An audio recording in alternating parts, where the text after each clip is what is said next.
Това, което най-често се използва в света, това е така наречения ларингофон. Болния няма ларингс, няма гласни връзки, не може да произвежда глас, но той запазва една друга способност. С устата, всеки от нас, който по един или друг повод, поради настинка, гласова преумора или стрес е губил гласа си, знае, че го разбират, като си отваря добре устата, като артикулира с устните и предната трета на език. Тези вибрации се предават на този апарат, усилват се като един микрофон и излиза глас. За съжаление, по-рано имаше центрове, в които тези хора в продължение на десетина дена се обучаваха. Сега такива центрове по понятни причини, и то икономически, няма. Това пада върху нас. И за това на един такъв болен може още преди операцията, някои искат да видят как става, им се обясня, най-добре това го правим към края на престоя му тук. Преди да излезе, трябва да му покажем принципа и добре да обясниме. С апарата не се тръгва да се говори веднага. Така и с очилата, така и с слуховите апарати, с всички невросензорни пособия, които помагат да бъдем социално адекватни. Иска време, трябва да се научи. Взимаме апарата, включваме го, аз ще го направя лошо.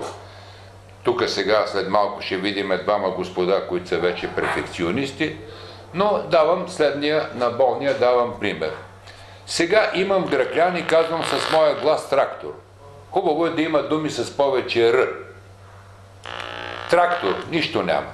Сега обаче мощно, без да поемам въздух, нямам гръклян, не ми трябва, с устните и предната трета на езика бавно и силно. Трактор,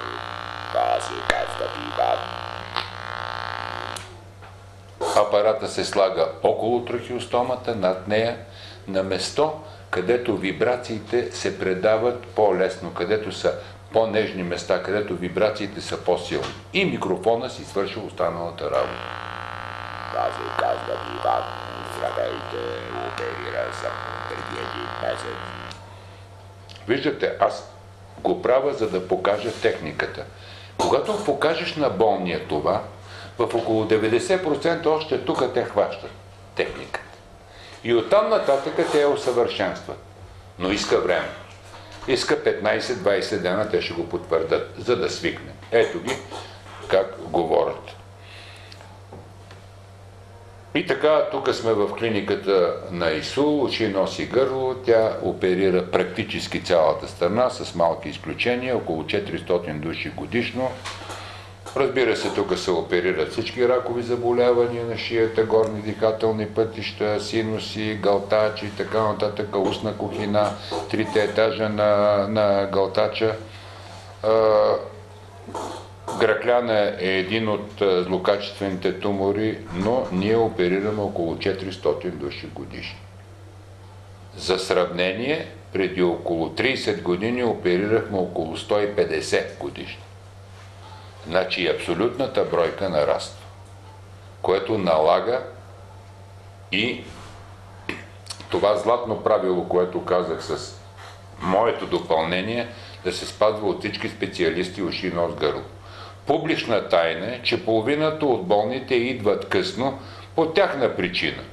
Обикновено тежки алкохолици, неинтелигентни хора или суперинтелигентни хора, които не си обръщат внимание.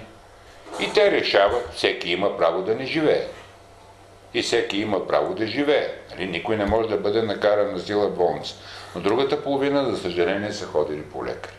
От тази половината са ходили при семейни лекари, джипита, някои от тях амбициозни, опитват се да лекуват с антибиотици, с физиотерапия, с всичко, неговия случай и на всичките случаи.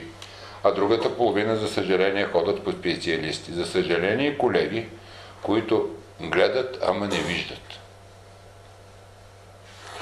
Всички сме еднакви, дипломите са ни еднакви. Разликата е тая, че ние имахме учители, и че режима за нас беше тук казармен. И до сега този, който ме е учил, като ми се обади по телефона вкъщи, ставам прав. Вкъщи говоря с него прав. Не от страх, а от уважение и преклонение към този, който ме е учил.